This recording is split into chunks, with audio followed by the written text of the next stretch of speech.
순식간에 전세대출과 주택사업자대출, 빗장이 잠겼습니다. 오늘 이 영상 끝까지 보면 당신의 전세대출과 주담대 계획이 안전한지, 지금 당장 무엇을 점검해야 하는지 정확히 알 수 있습니다. 안녕하세요. 부자경매 김인성입니다. 오늘은 2025년 9월 7일 정부가 발표하고 9월 8일부터 곧바로 시행한 가계대출 추가관리 방안, 일명 97 대책이 무엇을 바꿨는지, 누가 피해가 많은지, 그리고 당장 어떤 실무 조치를 해야 하는지 아주 현실적으로 정리합니다. 핵심만 먼저 요약하면 간단합니다. 다음 세 가지입니다. 첫 번째, 수도권과 규제지역의 1주택자에게 전세대출 한도를 최대 2억 원으로 전체 금융권에 적용토록 했습니다. 두 번째, 강남, 서초, 송파, 용산 규제지역에서는 주담대 비율인 LTV를 상한 50%에서 40%로 하향 강화하고, 세 번째, 주택 매매사업자와 임대사업자의 수도권 주담대 적용 비율인 LTV를 0%로 적용, 사실상 주택사업대출을 완전 차단했습니다. 그러나 정부의 이 같은 특단의 조치는 전세를 낀 갭투자와 우회적 주담대로 인한 과도한 대출이 주택시장을 어렵게 만드는 요인이라 판단했고, 그로 인한 시장의 불안정을 잡기 위함이라 봅니다. 그러나 이렇게 한다 해서 주택시장이 안정될 거란 기대를 갖는 사람 많지 않고,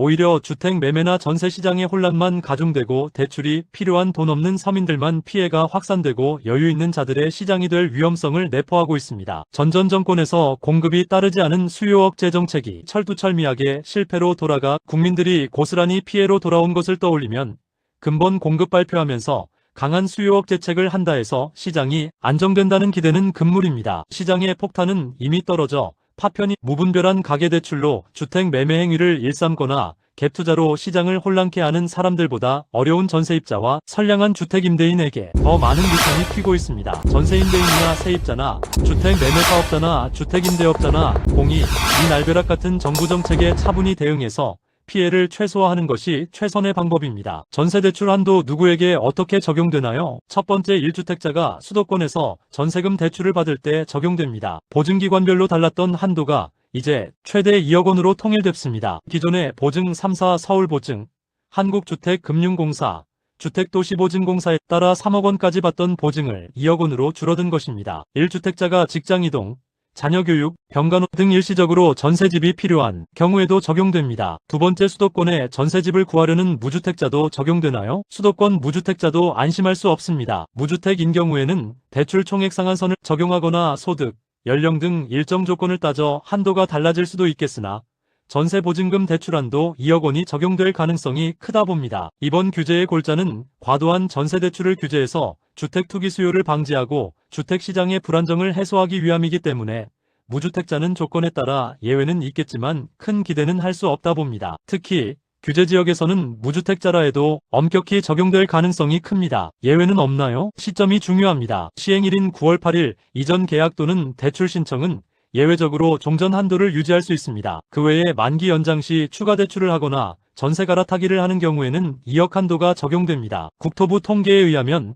현재 수도권에서 전세대출을 이용하는 1주택자 중 약 30%가 2억 원 초과 구간을 이용 중이랍니다. 이런 평균치로 볼 때 향후 전세금 대출 외에 필요한 자금이 평균 약 6,500만 원가량 이상을 대출금 외에 조달을 해야 하는 엄청난 금전적 부담이 생겼습니다. 결국 수도권의 1주택자든 무주택자든 전세대출 보증으로 전세자금 대출을 하기 위해서는 주택의 규모와 상관없이 2억 원 한도에 맞춰 자금 계획을 세워야 합니다. 이같이 전세대출 한도를 2억 원으로 일원화해서 전세시장의 충격과 혼란과 상당한 부작용이 예상되는데, 더 큰 쇼크와 충격은 수도권에서 주택 매매사업자와 주택임대사업자 명의로 주담대가 신규 건축물에 대한 최초 대출 등 일부 예외는 있지만 사실상 금지된 사실입니다. 이 같은 특단의 강력한 규정은 특히 경매시장에서 주택 매매사업자 명의로 주담대를 활용 매매사업을 하던 투자자들에게는 큰 충격과 혼란 그 자체입니다. 이러한 매매와 투자의 방법은 경매시장에서 오랜 관행이고 적법적 행위로 갭투자나 전세대출을 이용한 투기 행태와는 다른 투자 방법이었습니다. 그동안 이러한 방법으로 매매사업을 하던 사람들이나 새롭게 시작한 투자자, 새로운 대출 방법을 모색해야 이 업을 지속할 수 있겠습니다. 그렇다면 당장 어려움에 부닥친 전세입자나 임대인은 무슨 방법으로 이 난관을 헤쳐나가야 하는 방법은 있나요? 첫 번째, 수도권에서 2억 원 이상의 전세 대출을 받아야 하는 임차인부터 방법을 찾아보겠습니다. 현재 임차한 주택에서 다른 곳으로 이사할 계획은 없이 보증보험 대출이 2억 원을 초과하는 현 주택에서 연장 계약이나 묵시적 갱신인 경우에는 보증기간 종료에 따른 추가 보증과 보증금 상환 여부를 반드시 보증사나 대출은행에 협의를 하고 그에 따른 방법을 찾아야 합니다. 협의 결과 보증기간이 종료되고 대출금 상환을 해야 하는 일 발생하면 2억 원을 초과하는 금액은 자력으로 마련해야 합니다. 자력 마련이 어려운 경우에는 임대인과 협상을 통해 전세 보증금을 2억 원 이하로 낮추거나 수용이 안 되면 나머지 금액을 월세로 조정해서 계약을 하는 것이 현실적인 방법입니다. 임차인이 현 주택의 규모와 같은 곳으로 가거나 상향해서 가거나 지역적으로 비싼 곳으로 이사 계획이 있다면 2억 원 이상은 대출이 안 된다는 것 확인 후 자금 여력에 따라 실행해야 합니다. 저소득층이나 국가나 지자체에서 정한 특별한 조건에 해당하는 임차인이라면 전세대출 프로그램을 활용 주택도시보증기금이나 LH 등을 통해 금리가 낮은 대출을 받는 방법도 있습니다. 두 번째, 보증금이 2억 이상인 임대인 입장에서 대처 방법입니다. 현재의 전세금으로 새로운 임차인을 못 구해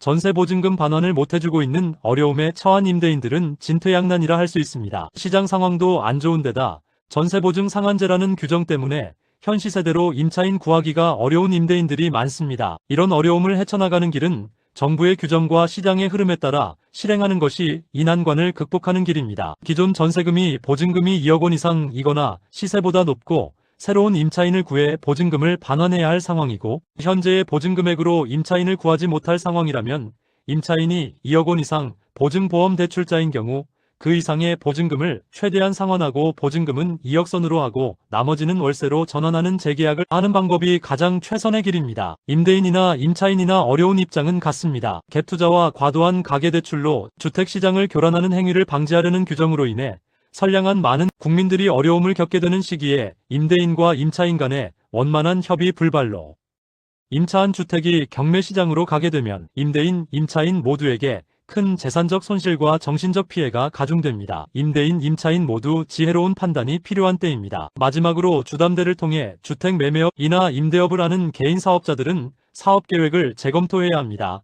금융권 대출이 막힌 만큼 현금 보유 능력에 맞는 물건을 선정하거나 수도권 외의 물건을 찾거나 P2P 대출 등 새로운 금융 출구를 개척해서 사업의 지속성 여부를 찾아야 할 것입니다. 지금까지 97 가계대출 후속 방안에 대해 설명을 드렸습니다. 이 영상을 보시는 모든 분들 어려운 시기에 피해를 안 입고 안전한 생활이 되기를 바랍니다. 영상이 도움이 되셨다면 구독과 좋아요, 그리고 댓글로 서로 이야기도 나누시고 문의도 해주시고 지인들에게 공유도 해주세요.